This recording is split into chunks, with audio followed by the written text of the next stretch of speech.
Welcome back to Stretford Paddock. This is the Manchester United vs Bournemouth pre-season summer series at Soldier Field review.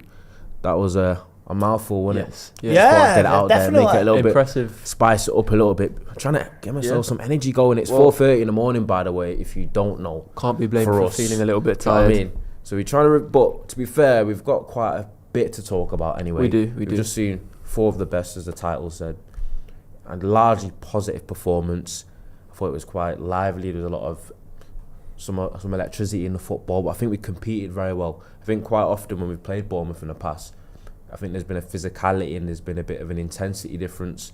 I thought we almost flipped the script today. I think that was one of the things that impressed me the most, was the way that United competed and how quick we were, how intense we were, and I feel like I felt the positives were there to be seen, especially for this early in pre-season. I think we caught Bournemouth a little bit cold today, and I thought we saw some really good football as well, and some really good performances. Seeing Patrick Dorgu there walking away with a goal or assist.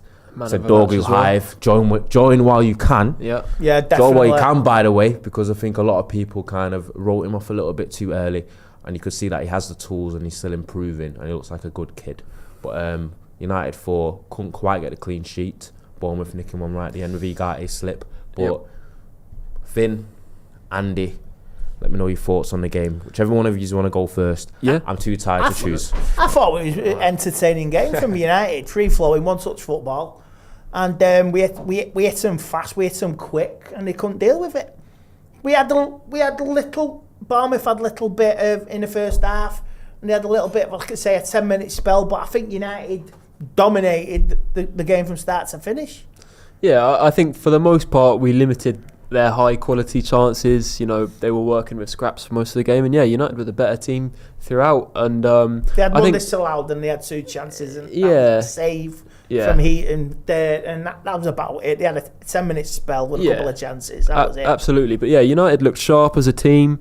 Some really nice relationships forming across the pitch. I think the team in general looked more on the same wavelength than definitely compared to last season. But the big standout difference from last season. Obviously, it's still pre-season, but the physical quality and the fitness of this team just looks miles apart from it did last season. We're competing with Premier League sides physically, which is something that we haven't really been able to do. And I think that's how you build your foundations as a team. I think he broke them down. Yeah, exactly. Rebuilt them. Break he them down broke physically. them all down. Yeah, and he got rid of the ones, the tools that he didn't need. He broke them all down and he's rebuilt them. Yeah, and that's how you build your foundations. I think today you can see where United are going to be dangerous this season. I think it's those little mini transitions, those quick regains when we win the ball back after pressing high. I think it's so important we win the ball back in that stage, because I think once that is bypassed, that's when we look a little bit vulnerable. Mm-hmm. I think United will struggle a bit more against teams that are sitting back behind the ball, and we kind of having to rely on our build-up play, which I still think is a little bit iffy. And breaking teams down. We still got 2 signings to integrate. Yes. In our creativity. Exactly. I think we're going to be a lot more fun to watch in terms of, you could tell that Amrin wants us to attack fast and attack early, and it's all about quick play. It's all a lot of one-touch football, a lot of bounce passes, a lot of things that were quite quick and incisive when it did come off. And it wasn't on the best pitch either, I must say. So you got to give the players extra credit, but you can kind of get a little bit of an idea for a little bit more of what Amarim's vision is. I hadn't really thought about it, but this was. I know it's just one game, no, and I'm not the person. Everyone knows that, to get carried away and to get overly positive. Everyone knows that. But I think I could see a little bit, a few things there. There's still things to iron out. Yeah. But I thought for the most part it was a very good half. Very promising. Very good football. 6 goals, 1 conceded, 2 conceded, and that's all you can ask for. Yeah. I mean, today's game was a team with no new signings apart from Leon coming on off the bench. These are largely the same players that played last season, and you can tell that there's such a difference and an improvement coming in many different departments. So big step up, I'd say. And we still have Cunha and Mbumo to integrate as well. I think one of the major things that you saw today, as I mentioned at the start, was I think United looked physically good and athletic. We competed very well with Bournemouth. And United should have no excuses but to do that now, which will make us a little bit better in the Premier League because we don't have that European football. I think one game a week, Manchester United, with some of the personnel we have, with that type of play style, we've struggled against teams. We should be in every single game that we play. Yeah. I know that the likes of Bournemouth, West Ham, and that X, Y, and Z. Crystal Palace. We've lost Brighton. So that's the thing. I think, like I say, if that's our level, we can compete with them. Yeah. That's. But we have to go higher. But at the moment, I think pound for pound, we can match them and get the results, which obviously we didn't get against them last season. I think last season we almost looked better against the bigger teams and struggled in a lot of games against the lower teams. So if we can get a lot more points out of the lower teams while continuing to compete against the big teams, then I think we're in for a good season. 100%, because everyone's like top 6, top 5.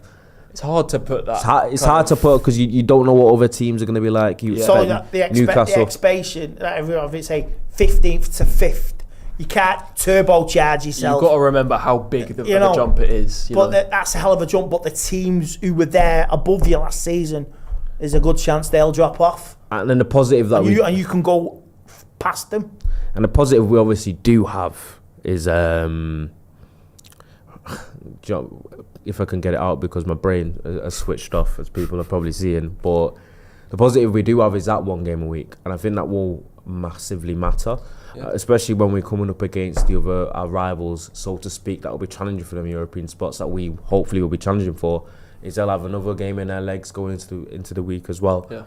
And I feel like, especially, we're worried about playing Arsenal first, but it's an opportunity to catch them cold. Yeah. Do you know what I mean as well? Yeah. And so I'm actually looking forward to the first game against Arsenal because I feel like that's when you can get a really good barometer for where you are.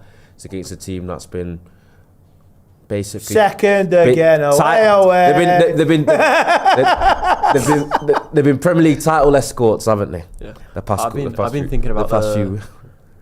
Not the way you're thinking, Andy. Yeah, I'm talking about different type of bridesmaid. I've been thinking about the Sesko Gyökeres storyline on game week 1. It's going to be Sesko's not here yet. Sesko's not here yet unless you know something that we don't know, Finn. Exclusive Academy Scoop Bomber is done. You heard it here first. Do you know what's I'm confident. I can't believe how much energy you've had tonight. Yeah, it's really Andy. impressive. Really impressive the amount of energy you like the song says, on the night shift, your eyes are fucking wide. On the night shift. Yeah, Andy has provided the energy today, and he's not slept as well. You've not slept in it. It's almost 5. I am the Walking Dead. Do you know what I mean?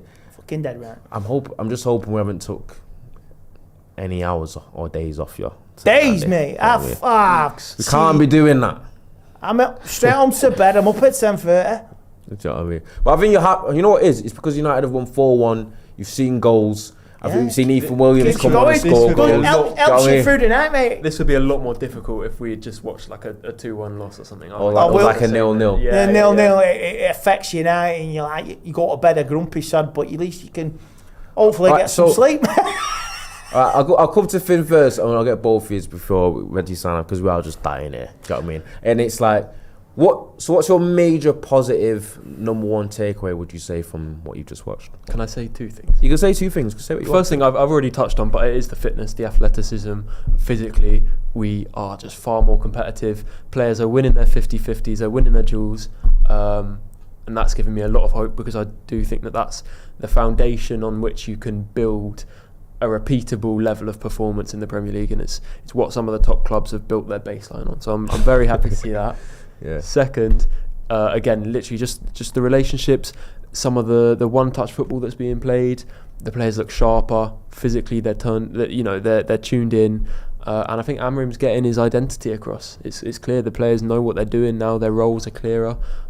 We just look like a better football team, to be honest. Yeah. It's bang on. Go on, Andy. Give us one last hurrah. I go back to that Villa game, last game of the season. That's the sort of one football. Of our best performances. Yeah. That sort of performance was there today, and I think that's the way forward. And you've seen it.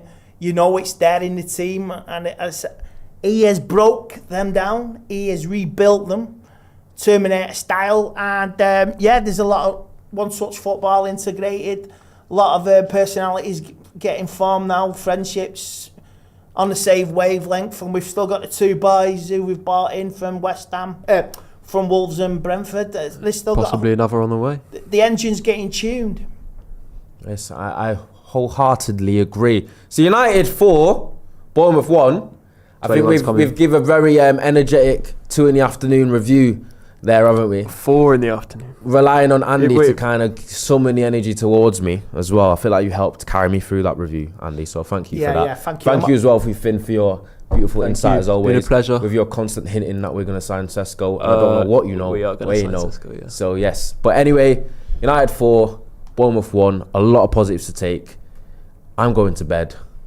And see you later. Good night. I'm going McDonald's.